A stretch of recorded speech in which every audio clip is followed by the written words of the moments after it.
There we go.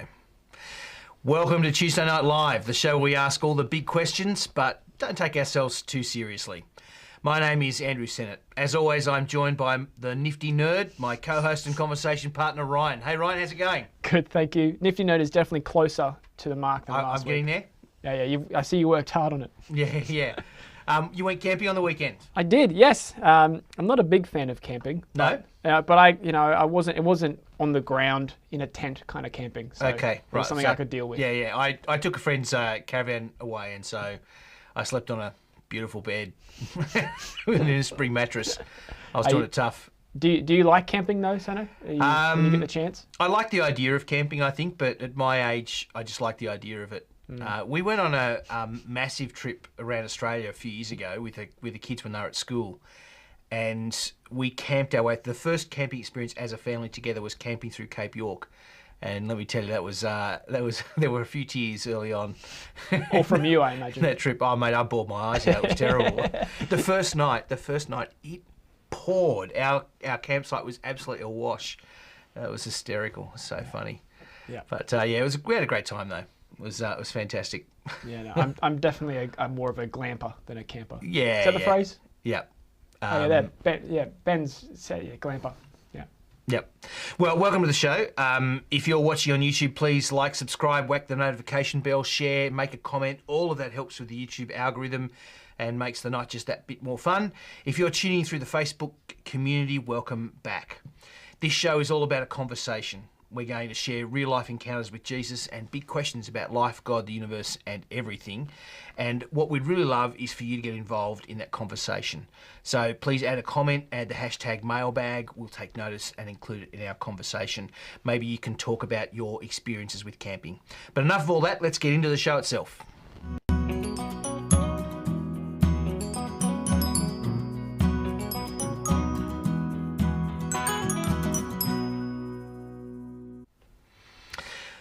Well, Ryan, how much do you love a good courtroom movie or one of those kind of investigative police shows? I love them. They're great. One of the ones that I always think about is A Few Good Men. Is that what the movie is? That's a bit old for you, isn't it, mate? Were you born when that movie came out? Definitely not.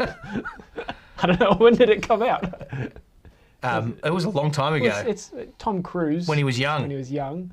Yeah, but you can't handle the truth. Yeah. I think everyone knows at least that line. Yeah. But yeah, it's great. We were huge into the whole Law and Order thing. I think those shows are still going today, but they've been going forever, and there's now 3 or 4 of them, I and think there's that like sort of 40 stuff. seasons worth. Yeah, but the TV used to be saturated with those shows. I mean, there's still shows like Rake on ABC, that sort of thing. There's LA Law in the old days. Yeah. Judge Judy.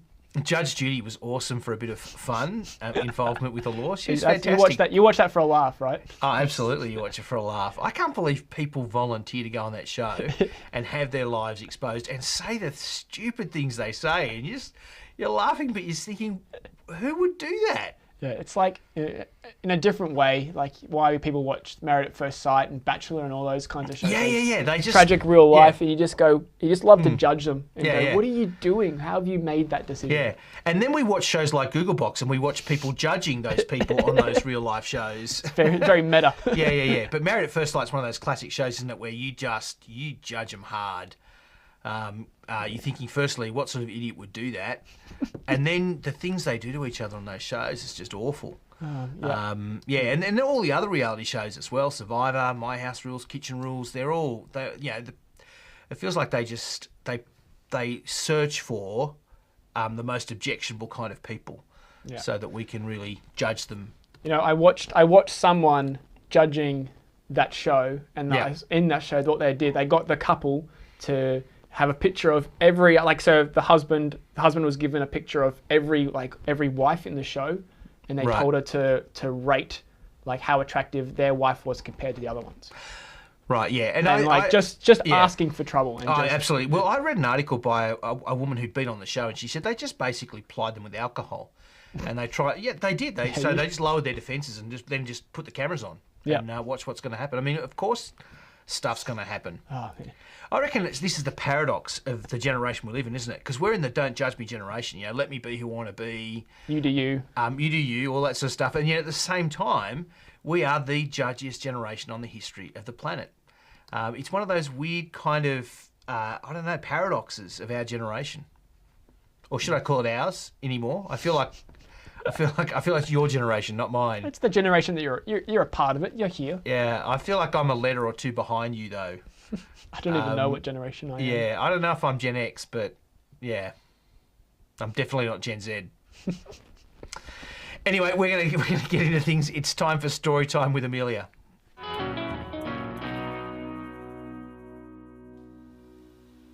Hey, I'm Amelia, and I'll be reading a powerful passage of Luke's biography where he records some pointed words of Jesus. Jesus said this: "Do not judge, and you will not be judged. Do not condemn, and you will not be condemned. Forgive, and you will be forgiven.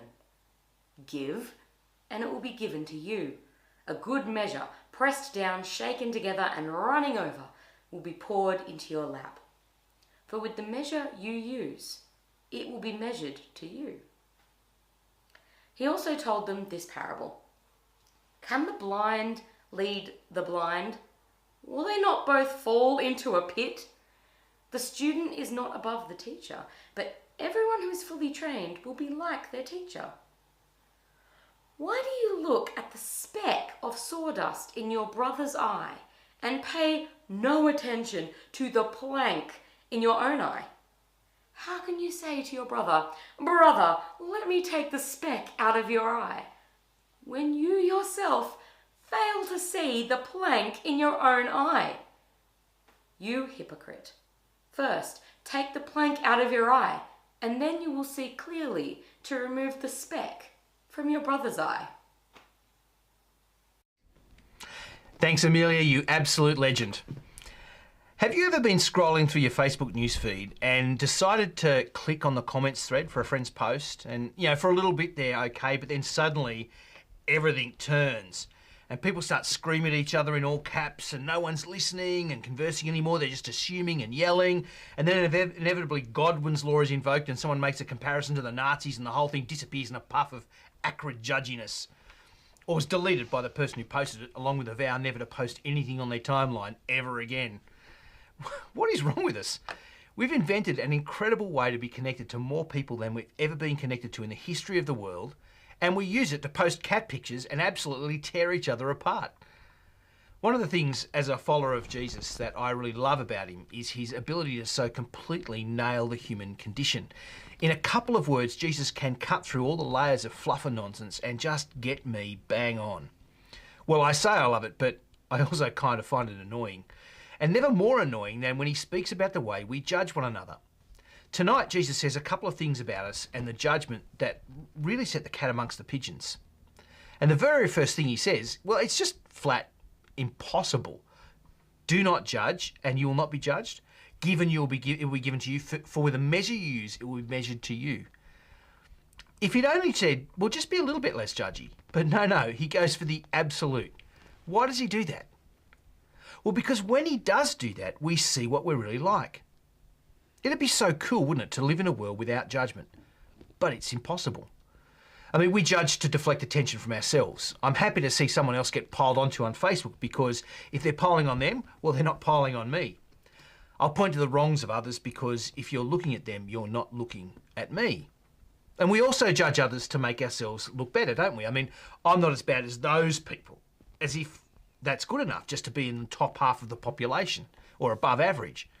And we also judge others to make ourselves look good, to justify ourselves. They do that, but I don't do that. You see how good I am?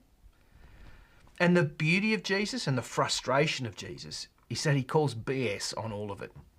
Jesus says you can only get away with judging others if you think that nobody sees what you do every day. But there is a God, he says, and because there is a God, we're sunk. Because God will measure to us with the same measure we use. He will call us out on our hypocrisy.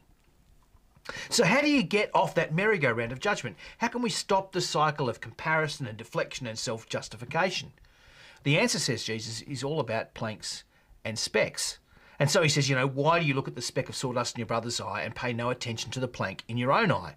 First take the plank out of your eye, and then you will see clearly to remove the speck from your brother's eye. The answer, says Jesus, is to look in the mirror before we look out the window. See, there's a drive in all of us to look away from our faults, from our own evils and injustices, from the ways we participate in the wrongs of the world, from the ways we treat the people around us. That's our natural tendency. These things are what Jesus calls the plank in our own eyes, our hypocrisy. And the answer Jesus proposes is to spend more time on that bigger issue, on ourselves. If we just spent 1/10 of the time we spend judging others, taking a look in the mirror, examining our own attitudes and actions, we'd be better off. And we'd see the other person more clearly. I mean, who knows? Maybe we'd see their speck in a different light. Maybe we'd find it easier to forgive them. The world would certainly be a better place. Facebook would definitely be a better place, or just not exist. Of course, apart from the cat pictures, of course. But it does raise another big issue, doesn't it? What do we do about ourselves? Because when I take that uncomfortable step of looking in the mirror, I see a lot of plank. What do I do about that? What do I do about my intractable problems, my selfishness, my lack of love? Well, that's another whole conversation. But I want to ask you a question, Ryan. I want to ask you what you make of that whole cancel culture thing. Yeah, that's the thing, right? The cancel culture, in some aspects, it can feel really scary. Like you think of Kevin Hart and how they asked him to do the Oscars, but then they kind of went through his Twitter and they found 10 years ago some tweets that were not very nice. And they weren't very nice. And he shouldn't have said those things, but they just piled in on that to the point where he got so scared that he said, I'm just not going to do the Oscars. I pretty much resign from that in that way. And that's that idea that they are unforgiving, that they will just find something. It's a bit scary. And it feels wrong. Like there's no room for forgiveness. There's no room for, you have to be perfect already. Yeah. You can't make mistakes. You can't learn. I'm kind of a fan though of cancel culture. Oh yes, okay. Because if they're cancelling someone else, they're not cancelling me. But I mean, you could be next though, right? It gives me something to do. Well, I guess I could be next. It gives you time to delete all your past comments. Yeah, I don't understand why everybody now today hasn't already gone out and deleted their entire Twitter history. It just seems such an easy thing to do. And then you can't get cancelled for something you said in high school, some dumb thing. I mean, high school's about saying dumb stuff. It's why, for our guys, we encourage them not to be on social media till at least the end of high school. So there's a whole world of stupidity they avoided. At least they avoided permanency. Yeah. Well, on a personal level, I'm scared that one day I'm going to be cancelled because of my apple eating habits. Ah, yes, of course. So yeah. Yes. Who knows what? Like maybe everyone will be really big on eating your apples. Eating and they'll apples find properly. this video, and they'll find that video, and they'll cancel me. Maybe they will. Maybe they will. And so, what is the answer Jesus gives? The first answer seems to be about forgiveness rather than judgment. And so that's a really interesting point, isn't it? Because he talks about the idea of forgiveness, which that says he's not saying don't make a judgment. He's saying don't bring someone to judgment, don't condemn them. Because to forgive someone, you've actually got to judge them as being in the wrong, don't you? Yeah. Like, if you've done something against me, if I'm going to forgive you, there's got to be an acknowledgement that you've done the wrong thing somehow, isn't there? Yeah, I can't forgive you. Like, if I don't judge you at all, if I assume you haven't done anything wrong, then I can't forgive you because there's nothing to forgive. Yeah, there's a really good question from Monia that I might ask. Yeah? I think that kind of ties into what you're saying. So she asks, what's the difference between observing and reacting to a certain person based on their behaviours versus judging others? Yeah. Is there a difference? And I think this is the point Jesus is getting to. We look at this statement and we think it's the don't judge me generation. It's that kind of idea. Don't ever make any sort of assessment of another person. Don't ever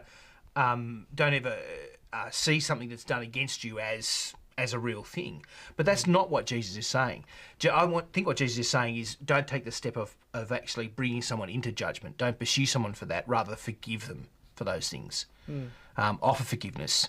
And that measurement you measure out to them, that willingness to forgive others rather than bring them to judgment, will be measured to you. And so what's Jesus famous for saying? Saying the Lord's Prayer, forgive us our sins as we forgive those who sin against us. I think that's the kind of idea he's driving at. It's a good question. Yeah. And so do you think, that the whole difference is instead of not having an opinion on what they've done, it's to actually take a step and go, what you did either hurt me or was wrong, particularly if it's against me, but it's to instead to forgive rather than to act some form of vengeance. Yep. Which ties into what we were talking about last week. Yeah. And so to judge is not to refuse to see wrongs, it's to see the wrong and to forgive it. And it does tie into what we saw last week. Absolutely. These two things just go one after the other. It's part of all part of one speech that Jesus gave. Yeah. Yeah. Yeah, okay. And so what does that look like? How do we do that? How do we forgive someone, would you say? Is that too big of a question? That's a hard question, isn't it? How do you do that? We talked about this a little bit last week, didn't we, about the idea of cost. That the idea of forgiveness means that I won't exact a cost from somebody else. That's obvious when it's, there's money involved, isn't it? When, if you break my window, if I forgive you, then I will repair the window at my own cost. I won't exact the cost from you. But I think it's worth realising that in any of these situations, there are other kinds of costs. They may be emotional hurts or physical hurts or other things that are the consequences, and we bear those costs ourselves when we forgive. We won't pursue them for those things. We won't hold those things against them anymore. Okay, so it's not about, like living in a world where we don't see people as criminals or... Yes, yeah. I think that's a really good question, that idea of does this mean, we don't actually have laws? Yeah, and we don't hold there are people no to crimes. No, that's not the case. This is actually about our personal behaviour. I think it's really interesting when you start looking at it as a community and how you treat people. Yeah. Yeah, okay. Because Jesus also talks about what he said, this idea that like if we forgive others, then we will be forgiven ourselves. Yeah. So I'll just try and find it because Laura had a good question about that. Here it is. So she was wondering, does this tie into that idea of karma, like what goes around comes around kind of idea? Well, karma is a slightly different idea. Karma is a religious kind of word from the Hindu religion, I think, and karma's more actually about you being punished in this life for things that you did in a previous life. And so karma is an incredibly awful and unjust thing. It's like it's almost like you're being punished for what somebody else has done. Whereas this is a bit more immediate. But I guess that idea of consequences, maybe it's more like, if I could use a Christian religious term, perhaps it's like you'll reap what you sow.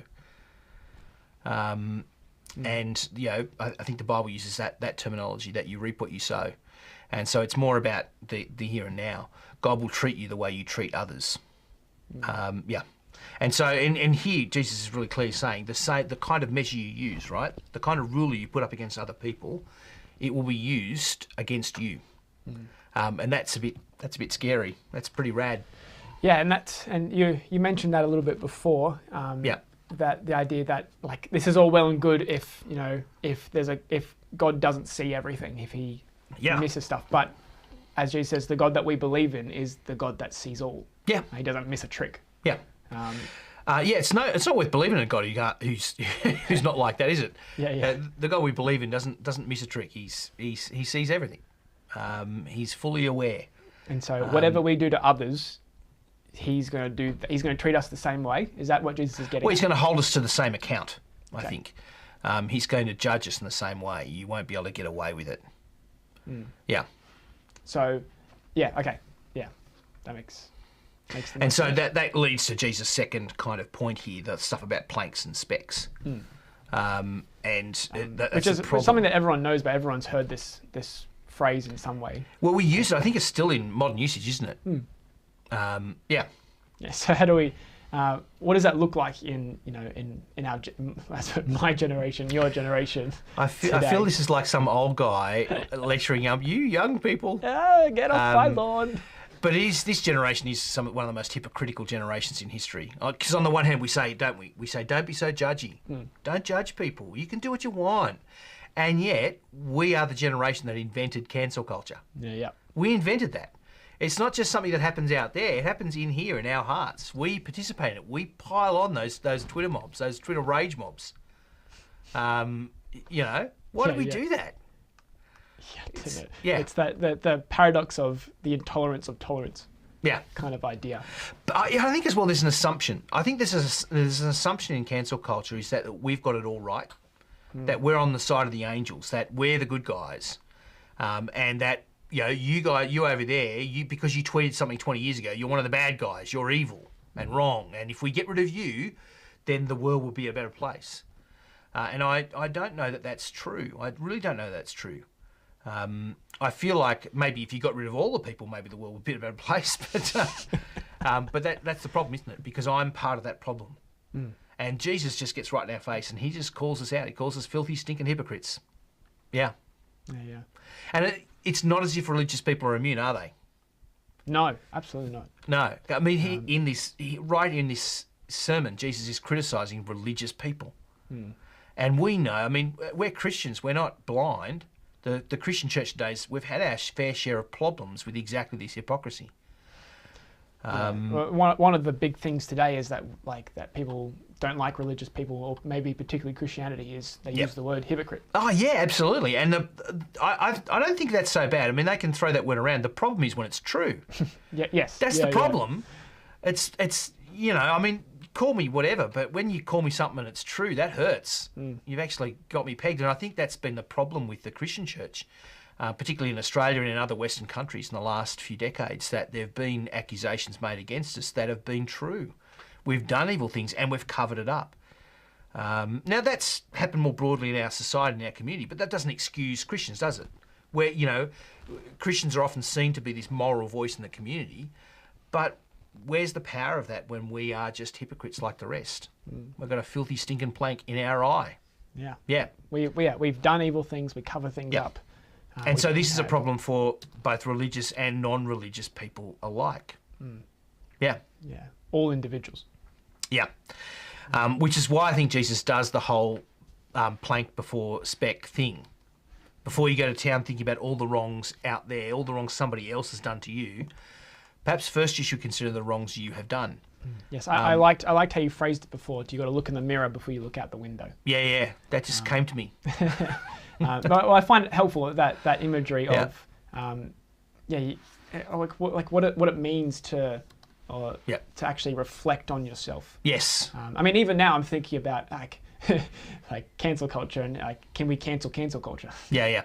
And what does that say? Yeah. What did that look like?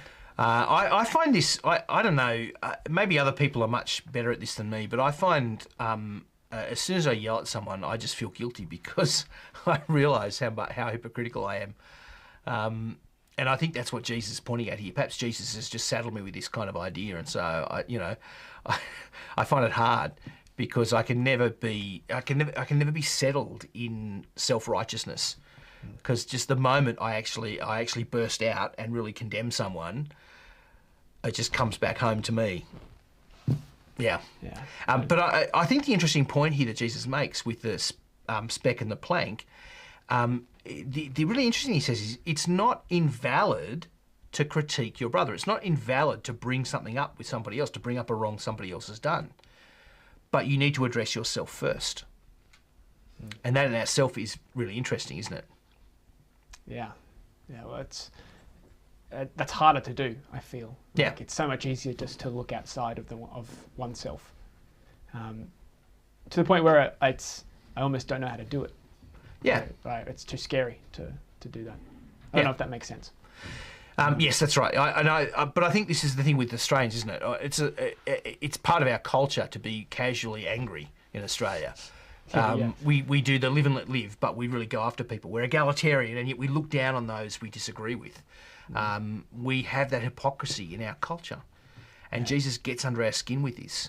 Yeah. Think about Aussies and road rage. Me on the road, everything I do, every mistake I make, every time I cut someone off, there's an excuse for it. I was in a rush. I didn't quite see. There was a really good excuse for it. But when somebody else does it to me, they're dead. They're terrible. Yeah, I remember reading a story of this woman who got cut off, and while she was driving, and her response was to get really angry and honk the horn, and try and get this person to get off the road, and she was like really frustrated. The funny part of the story is that as she pulled up next to the car, and it ended up being her mother. Yeah.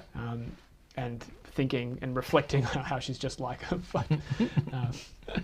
It was very funny, but very, very enlightening. Kyle's got a good question, but I think he's done it on behalf of Hannah, who's asked, does reap what you sow mean that if I give away chocolate, I'll also be given chocolate? Well, I think this is an important question. It's tended to be used negatively, and so it tends to be used of your sins will catch up with you. And so I'm not so sure. But, forgiven, you'll be forgiven. I think Jesus would say that there is a reward. I think there is a reward in itself to this kind of behaviour. It may not be what you're thinking of. You may not get paid back in chocolate, but you may gain in other ways. We often are blind to the good that comes from loving other people, from being merciful to other people, from forgiving other people.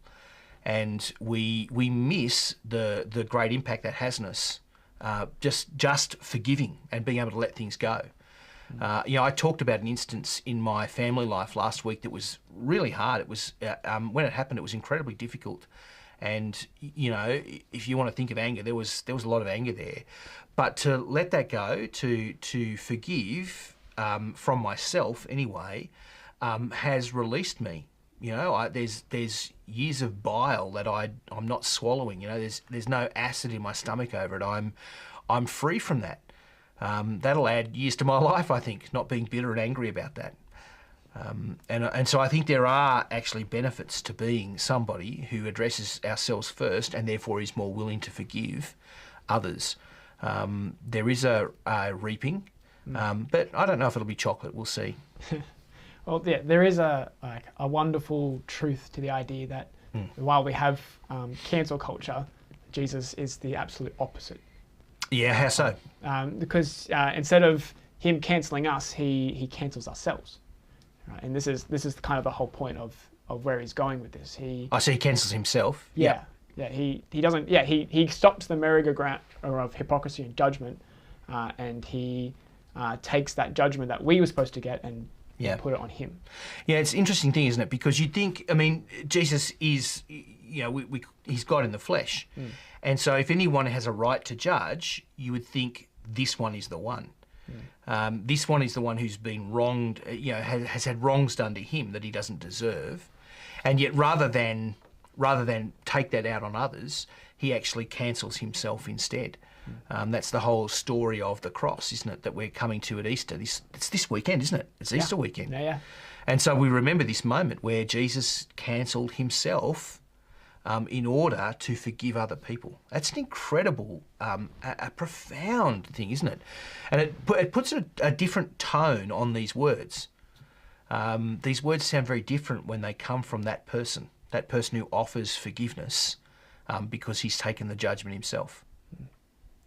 Yeah, and I feel like, similar, going back to the reaping what you sow idea, the idea that because of what Jesus has done, he's actually, God has raised him up and made him the king. Yep. And got an idea of reaping what you sow. He's done exactly what he said's happened. Yeah. And I think there's another conversation to be had there perhaps about that idea of judgment and about God and what those things mean. But if we kind of need to land this conversation somewhere, don't we, before we go too long. But what Jesus says here points out why our judgment is bad, because it leads to more conflict, not less, because it leads to a blindness about ourselves, and it leads to an inability to live life well, and in the end it leads to us being pointed out, being exposed. These things won't be hidden. We can't hide our hypocrisy forever. It will be exposed. And the solution is to forgive. The solution is to look in the mirror and take stock of ourselves before we pass judgment on other people. generosity before judgment as a principle is a great principle for life. Plank before speck as a principle. Yeah. Yeah, well, I think we'll end it there for now. We've got lots of questions coming up, but for now we're going to have our toilet break, and today we've collected a whole bunch of cute baby animals for you to enjoy.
Welcome back, and we're going to get straight into it. Our first question is going to come up now, and it's from Jennifer. So, Seno, how do we balance between judging others with keeping others accountable? I just think Jesus is doing a principle here. He's not saying that there's no place for pointing out the wrongs of others, or there's no place for correcting your friends. What he's saying, I think, is that you need to take stock of yourself first, and you need to treat with your friends from a place of generosity and a place of willingness to forgive. Quite often when we point out the wrongs of others, we do it in a way where we're assuming the worst of them. You know, it's like with the cars, you know. When I'm driving and I do the wrong thing, I assess my motives generously. You know, I know that I'm tired, or I know that it was just a little mistake, or I know this or that. I excuse it. But when somebody else does it, I don't excuse it. I attribute bad motives to them, and I think the worst of them. And I think we can do that with our friends. So I think that idea of taking the plank out of our own eye is actually dealing with ourselves and realising that we might be part of the problem, that we might do these things ourselves, and that might make us a lot more careful, a lot kinder when we address the issues of others. But we ought to address the issues of others. That whole point of the idea of forgiveness means that the sins of others need to be addressed, and evils in the community need to be addressed. Do you think there's a sense in which part of the problem that Jesus is trying to counter is that we do it in a way that we think we're better than them? Yes, that's right. Yes, and we pass judgment. So you think about a whole lot of issues just in society today, and how we campaign about them, how we deal with them in public. And what we tend to do is we set up somebody as the bad guy, and we just pile onto them. You know, the farmers are bad because of their farming practices, and you know, we never deal with the complexity of their situation. We never deal with the complexity of the issue. We never deal with people generously.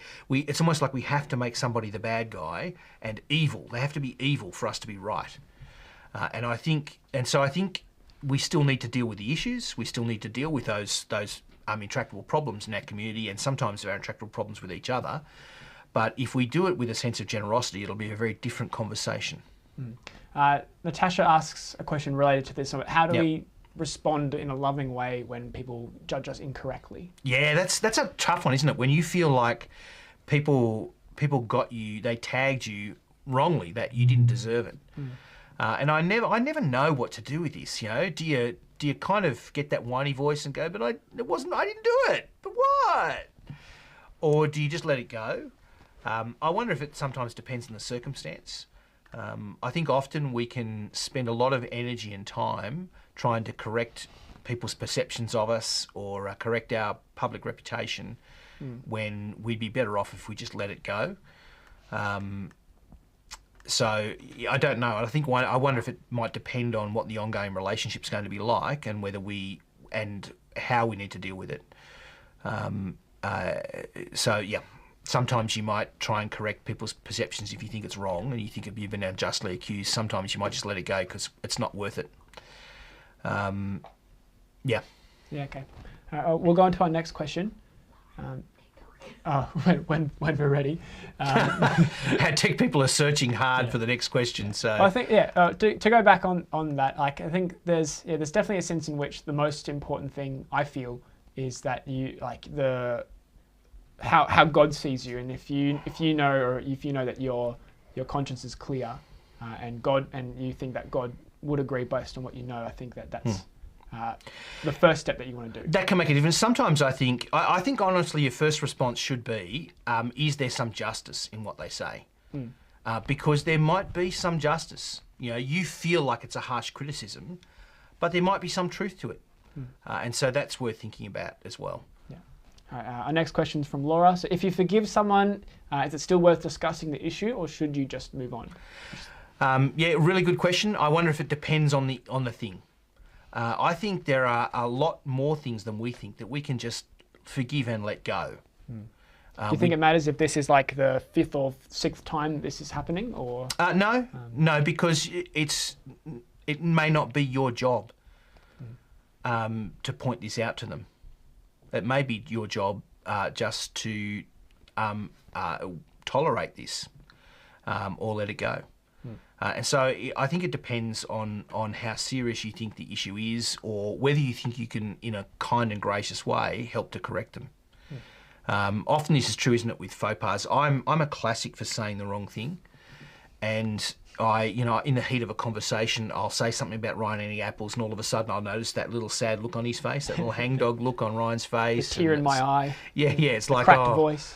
Oh no, I've pushed it too far, and I'm just a special at doing that kind of thing, and so I've become more aware of it over time. I think when I was younger, I was relatively unaware of how boorish, I think the old word is, how much of a brute I could be when I spoke. These days, I try to do it less, but when I do it, I tend to notice it a little bit more. But there might be a point in a relationship with someone where you can actually sit down and have a conversation with that. You can have a conversation about the impact of what they said or did in a kind way when you've managed to let it go yourself. And so I think it does depend. I think some things you can just let them go. Often that'll be true if this is something you see that this person, it's just a little weakness that they have. It's not terribly serious, but it's part of the way they are. You might let it go. But for other things, if you think it's a bit more serious, you might spend the time at some point sitting down with them and talking about it. Okay. I think that's helpful. We might head to the next question. So Kyle asks, can we really address ourselves? Is that even possible? And if so, what does that look like? Yeah, it's a good question because it does point out the fact that this is really hard. I think looking in the mirror is the most difficult thing that we can do because we're so good at self-justification. And so I do think it is possible, and I think there are times in our lives where people do help us. They point out or they draw out our weaknesses really well. I think you need to step back and ask yourself some questions. When you're in a situation where you are looking at somebody else's wrong, there are questions to ask there about yourself. They might be, what have I contributed to this wrong? How have I helped this to happen and to fall out this way? Have I helped to provoke this in some way? Are there things that I have said or done that have contributed to this. You might also ask, do I do this? And am I tempted at times to do the same thing? I often find that with myself, that I criticise someone and I realise, well, I kind of do the same thing. And so I think that is possible on some level. I do think that it is very difficult, though, to get to the bottom of ourselves and to get to the root of our motivations and our actions at times. It can be very hard to do that, but it is worth the effort to give it a go. Because it will make us more gracious and generous people. And I think we know those people.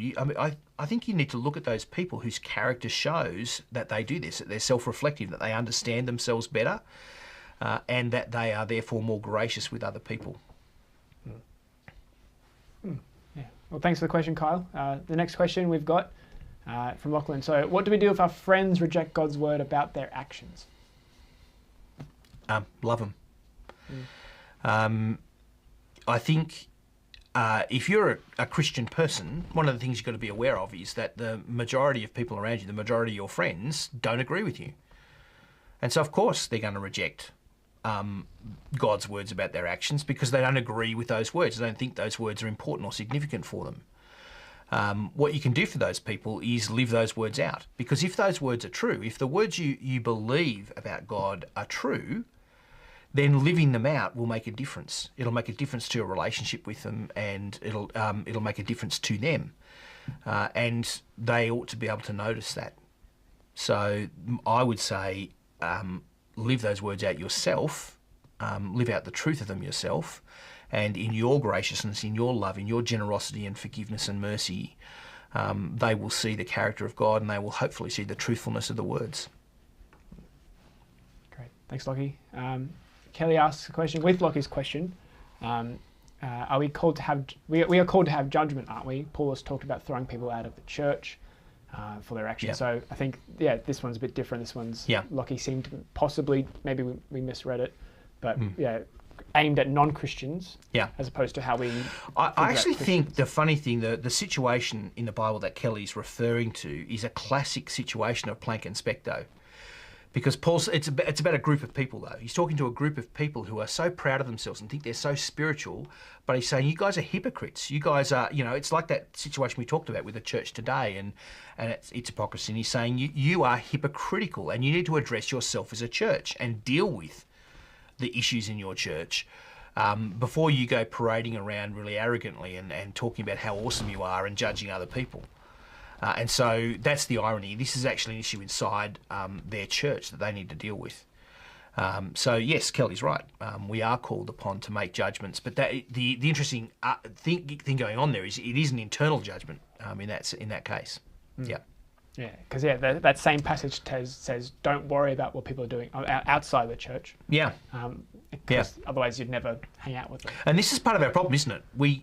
What we're really good at doing is going, God's got all these standards. And by the way, next week on the show, we're actually going to look at one of the most famous speeches in the history of the world, which is the Ten Commandments. So we're actually going to go back to the root of all these things with the Ten Commandments. So we're going to look at that.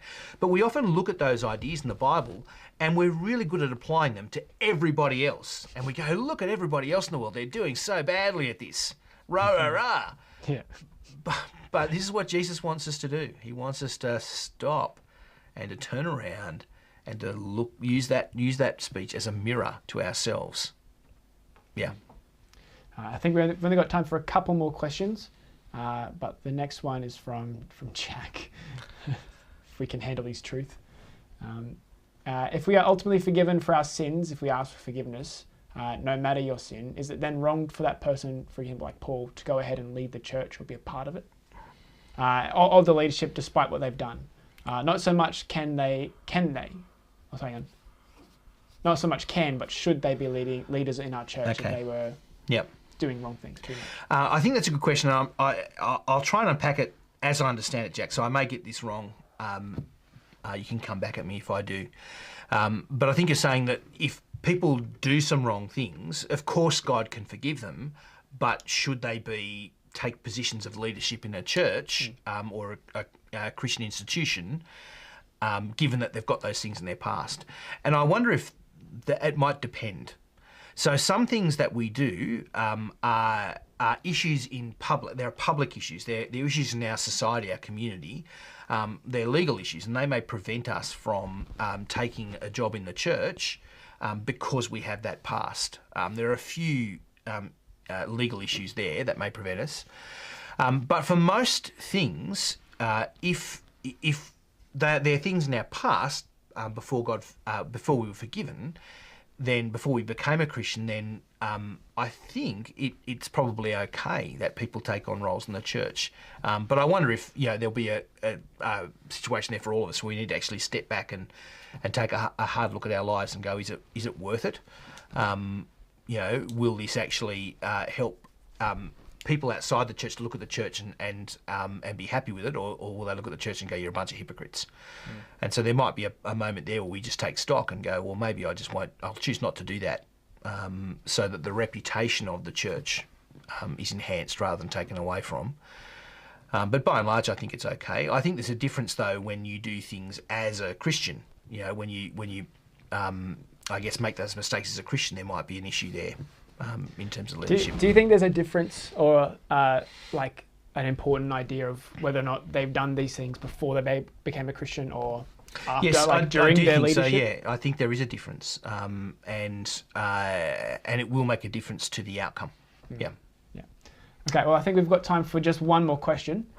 So this is from Lachlan. So where does transparency take place in taking stock of yourself in regards to others? Should I be open with my sin and forgiveness in Jesus, or conceal what has been forgiven? Yeah, really good question. These are some great questions tonight.